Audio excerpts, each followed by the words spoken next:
So we've just had 1 week of amazing teachings by Venerable Chojun on the Four Noble Truths.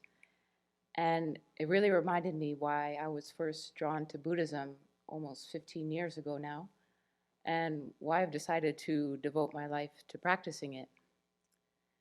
The Venerable Chojun has often advised that we have at least one teaching on hand that we can always turn to if we ever start to feel doubt or confusion about the rest of the Buddhist path. And to me, that teaching is the Four Noble Truths, especially the truth of dukkha, or unsatisfactoriness and suffering. And this is because it validates my own personal experience and also opens my mind to the experiences of all other sentient beings as well. So even though I instinctively resonated with the first truth when I heard it in my early 20s, it's taken me a while to believe that it's possible for me to actually practice the path.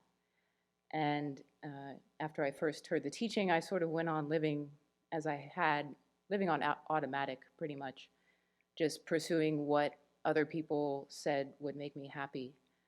And in order to do this, I basically just kept shutting down empathy for myself and tuned out um, what was sort of coming up from the deeper aspects of my heart and my mind, and just kept pushing myself to do better and suck it up, as someone mentioned during our retreat this weekend, or this week. So by the time I was in my mid-20s, I realized I was relating to myself as a robot, and I could only respond with self-criticism or despair whenever I experienced suffering. And reaching a point where I knew I could not go on living like that, I enrolled in a course held by a insight meditation community outside Washington, D.C., that was based on the book Self-Compassion by psychologist Kristen Neff. And for the first time, I learned to relate to myself as a human being, and it was okay for me to have needs and shortcomings. So the book has been mentioned a few times in recent teachings, and I felt a need to revisit it. So during this past retreat, I started to read part of it, and there was this idea I came across that sort of really brought into focus something that I feel like I've been struggling with in my practice recently. And that idea is the one of contingent self-worth. And this refers to a sense of self-esteem that depends on success or failure and approval or disapproval. And common areas of contingent self-worth are personal attractiveness, peer approval, competition with others, work or school success, family support, feeling virtuous, and even God's love, or as we might say in the Buddhist tradition, Buddha's love or our teacher's love. Though in society, I think it's fair to say that most people feel that they have to earn or prove their inner goodness in order to believe that it is there. And since moving to the Abbey, I've had to come face to face with how little love, appreciation, and respect that I have for myself as a baseline. And I found myself exerting a lot of energy in order to achieve something or accomplish something in order to get praise and a good reputation. And also to hide aspects of myself that I think will bring on blame or disapproval. And based on conversations I've had with many people who visit the Abbey and also live here, I think I'm not alone in struggling with this. So the key question in my practice has become how to gain an inner sense of confidence and self-worth by not depending on unreliable feedback from the environment. And I've concluded that this means developing conviction that I'm a good person. And a good person means that I'm worthy of love, respect, attention, and that my life is meaningful and I am making a positive contribution to society and the world.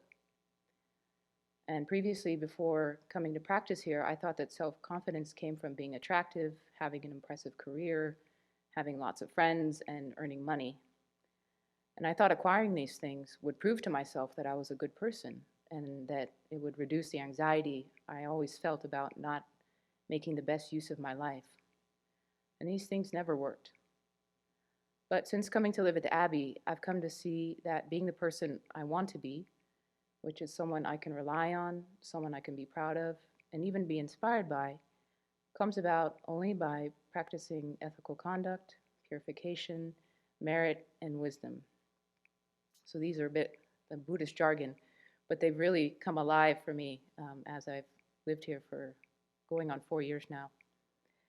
So with ethics, we stop harming ourselves and others, and we cease to be a source of misery in the world.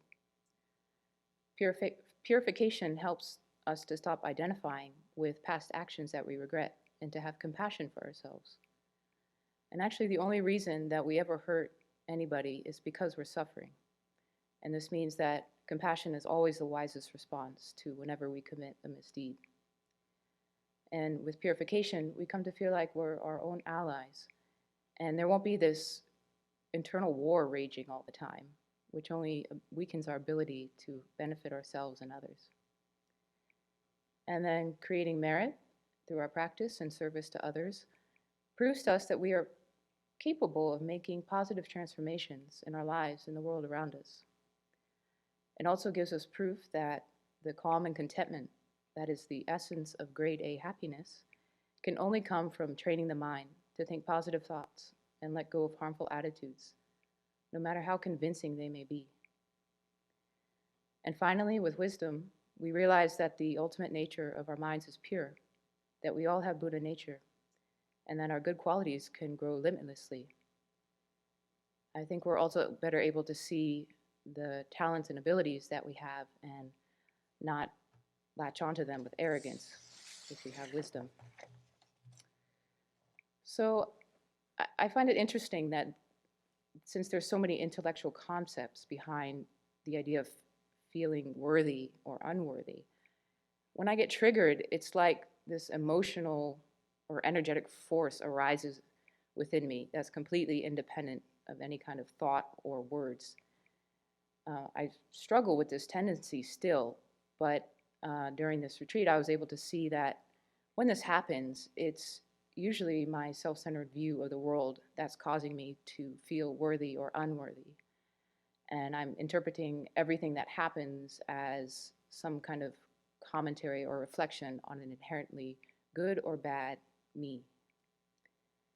And remembering this gives me great incentive to try and reduce my self-centered thought, even though it does bring some hits of happiness when I receive pleasure or praise. So letting go of our belief in an inherently existent self is the ultimate refuge from our suffering. But in the meantime, we need to create a positive self-image of ourselves that can support the development of this realization. And these changes don't happen overnight. But fortunately, we will experience a reduction in our suffering even if we practice only for a little while and no matter how impurely or imperfectly. And as long as we keep practicing, we will gain the conviction based on our own experience that the Buddhist mind training techniques work. And most importantly, that we are capable of practicing them and becoming the person that we want to be, all the way up to a fully awakened Buddha.